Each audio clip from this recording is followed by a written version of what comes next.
Number 19 पे concentrate. Exercise का 19, chapter number 5। A shell of mass 0.02 kg, m1 लेते हैं 0.02 kg, is fired by a gun of mass 100 kg, m2 है 100 kg. If the muzzle speed of the shell is 80 meter per second, shell की speed है 80 meter per second, what is the recoil speed of the gun? Gun की recoil speed क्या होगी? तो ये gun bullet वाला सम है, यानी कि हम इसमें यूज करें कंजर्वेशन लॉ ऑफ मोमेंटम। हम लोग यूज करेंगे अकॉर्डिंग टू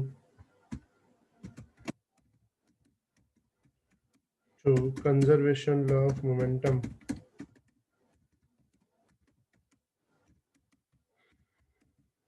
तो कंजर्वेशन लॉ ऑफ मोमेंटम के हिसाब से हमने अभी देखा था, क्या लिखते हैं, initial momentum is equal to final momentum. Initial momentum लिखेंगे m into v, final momentum में दो पार्ट हो जाएंगे, m1v1 प्लस m2v2। इसमें m जो है वो फिक्स है, v जो है वो जीरो है, इनिशियल जीरो, और फिर m1 है 0.02, v1 है 80, m2 100, v2 फाइंड करना है। ये तो 0.02 इंटू 80 करेंगे तो 0.2 into 80 1.6 plus 100 v2, then v2 is equal to minus 1.6 upon 100, v2 is equal to क्या मिलेगा, माइनस 0.016 मीटर पर सेकेंड। इसका मैग्नीट्यूड निकालेंगे तो मैग्नीट्यूड में लिखेंगे 0.016 मीटर पर सेकेंड। ये नेगेटिव साइन क्या इंडिकेट करता है कि शेल की डायरेक्शन जो भी होगी स्पीड की, तो जो गन है उसकी डायरेक्शन उसके ऑपोजिट होगी। Got it? समझ में बेटा आ गया सबको? 20 नंबर पे कॉन्सेंट्रेट, एक्सरसाइज का 20। A batsman deflects a ball by an angle of 45 degree without changing its initial speed, which is equal to 54 kilometre per hour. Velocity दी हुई है 54 किलोमीटर पर आवर। कितना होता है मीटर पर सेकंड में? Into 5/18, it becomes 15 meter per second. What is the impulse imparted the ball? The mass of ball is 0.15 kg. मास दिया है 0.15 kg। क्वेश्चन ऐसा बोला है कि एक समझो यहाँ पे एक बैट है, ठीक है, और सामने से एक बॉल आ रहा है,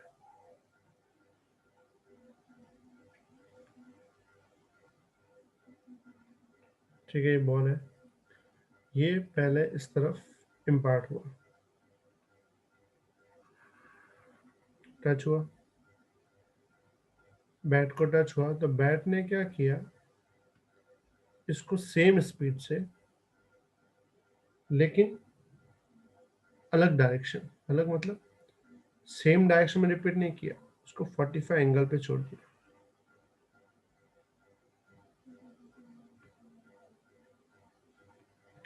इस तरफ जाने दिया। तो आया तो था इस तरफ, गया इस तरफ, और उस वक्त एंगल जो बना के गया वो कितना बना के गया एंगल? 45 डिग्री। तो फाइंड करना है इसका change in momentum and impulse. तो हम P1 को लिख सकते हैं, P1 इक्वल्स टू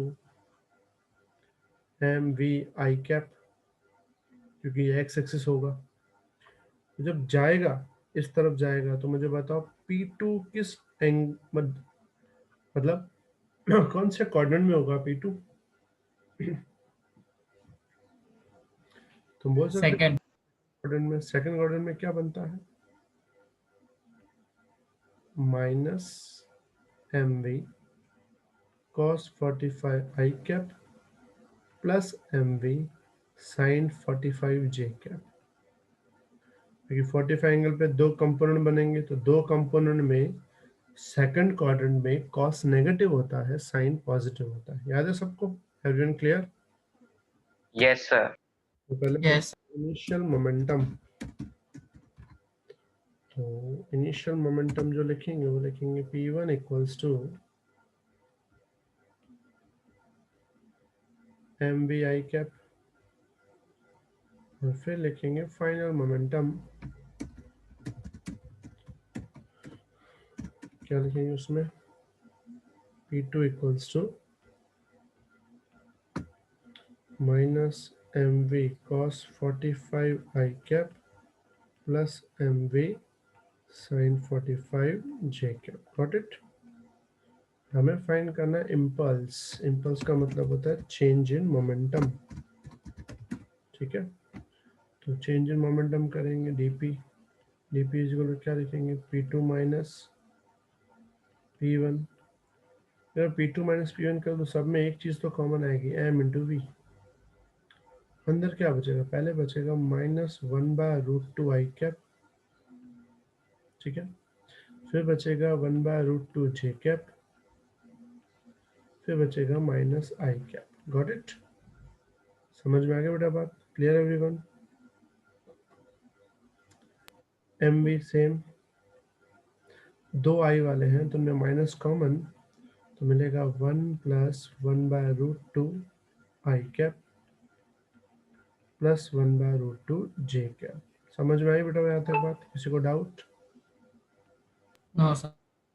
अब इसमें वैल्यू भी डाल देते हैं, इवन मैग्नीट्यूड भी कर देते हैं. dp is equal to m की वैल्यू है 0.15, वेलोसिटी की वैल्यू है 15, √2 बाहर, इन दोनों का √2 बाहर, तो अंदर बचेगा मैग्नीट्यूड में √2 प्लस 1 का होल स्क्वायर प्लस 1 का होल स्क्वायर. समझ में आई बात. ये देखो यहाँ से जब √2 कॉमन निकालेंगे पहले एलसीएम करना पड़ेगा. √2 into 1 √2 plus 1 upon √2 upon √2 upon √2 common निकाल लिया, बचेगा √2 प्लस 1 और यहाँ पे 1. तो मैग्नीट्यूड निकालने का तरीका क्या होता है, एक्स वाले टर्म का होल स्क्वायर प्लस वाई वाले टर्म का होल स्क्वायर. याद है सबको? Yes sir. 0.15 into 15 2.25 upon √2. इसका मैग्नीट्यूड निकालेंगे तो क्या निकलेगा, मैग्नीट्यूड √2 का square 2 plus 2√2 plus 1 plus 1, 2.25 upon √2, 2 plus 2 4, 4 plus 2√2. इसमें √2 कॉमन, नीचे √2 कैंसिल, तो ये बन जाएगा √2 प्लस √2. ठीक है, इतना आंसर लिखोगे चलेगा, नहीं तो फिर कैलसी तो तुम्हारे पास है गुजरात बोर्ड में, वैसे सीबीएसई वाले इतना आंसर लिखेंगे. ओके, समझ में आ गया बेटा बात. Yes sir. किसी को डाउट? फिर √2 की वैल्यू 1.41 निकाल सकते हो, प्लस 2 करके उसका रूट इंटू 2.25 लिख लो. 21 नंबर पे कॉन्सेंट्रेट करो. स्टोन ऑफ 0.25 kg, मास दिया है 0.25 kg,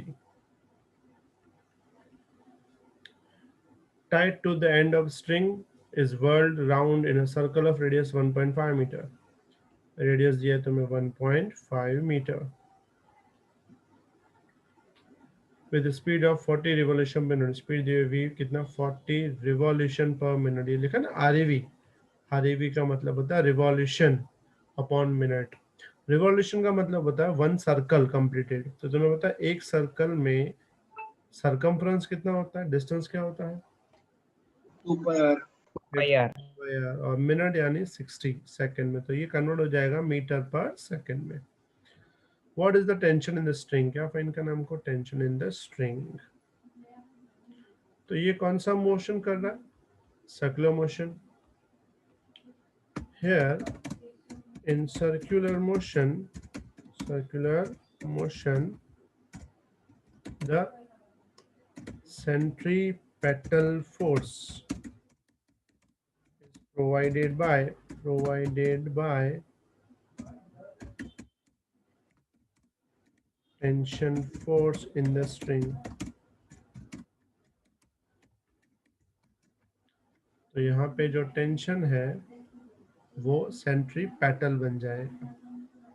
किसी को पता है सेंट्रीपेटल फोर्स की फॉर्मूला क्या होती है?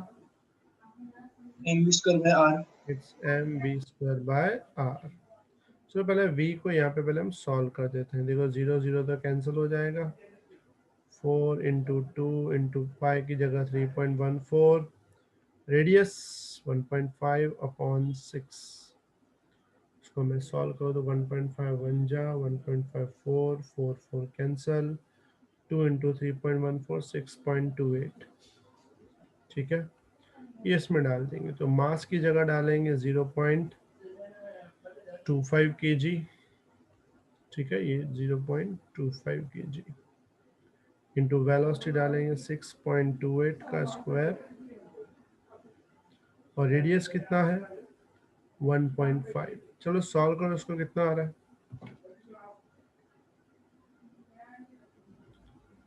0.25 into 6.28 into 6.28 divide by 1.5, 6.57। Got it? सबको समझ में आ गई बेटा बात? Everyone clear? yes sir। ये हुआ तुम्हारा फर्स्ट क्वेश्चन का आंसर। ठीक है, अब उसके बाद सेकंड की बात करते हैं। सेकंड में पढ़ो क्या दिया है इसी में। सेकंड नंबर,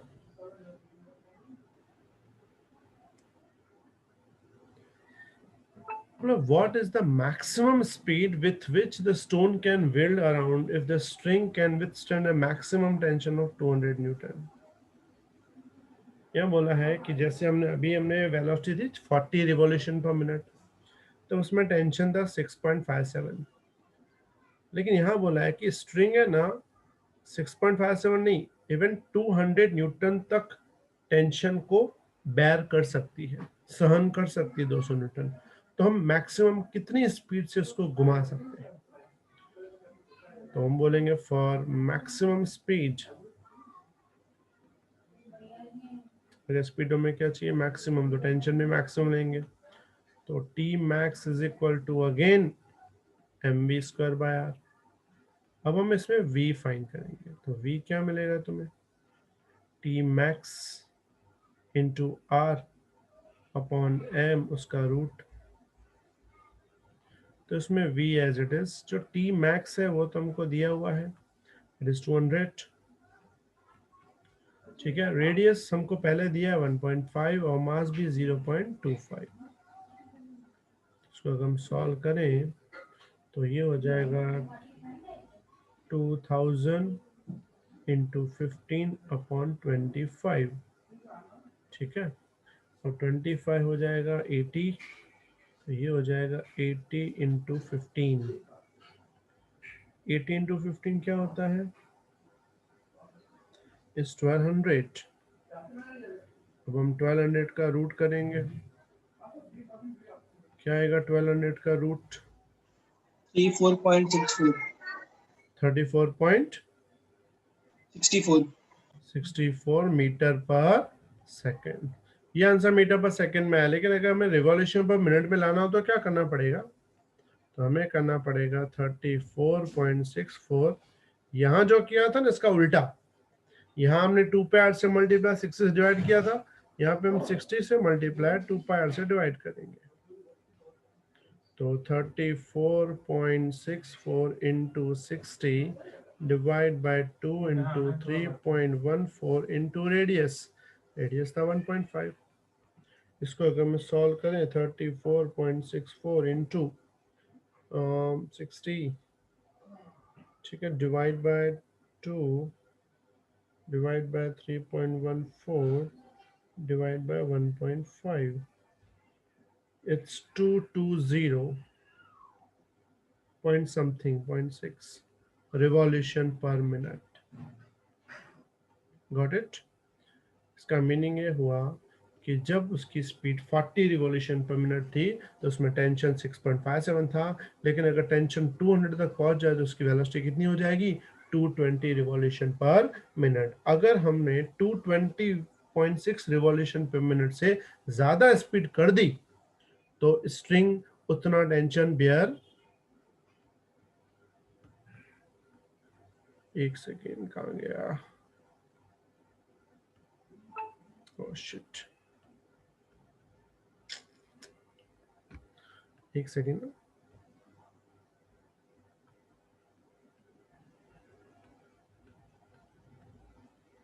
क्या लिखा मैंने,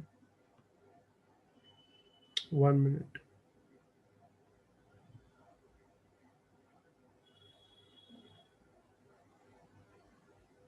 मैं क्या बोल रहा था कि अगर हमने 220.6 रिवॉल्यूशन पर मिनट से ज्यादा स्पीड करी तो वो जो स्ट्रिंग है वो टूट जाएगी और ज्यादा टेंशन बेयर कर नहीं पाएगी। समझ में आ गया बेटा बात? Clear everyone? Yes yes sir. Sir.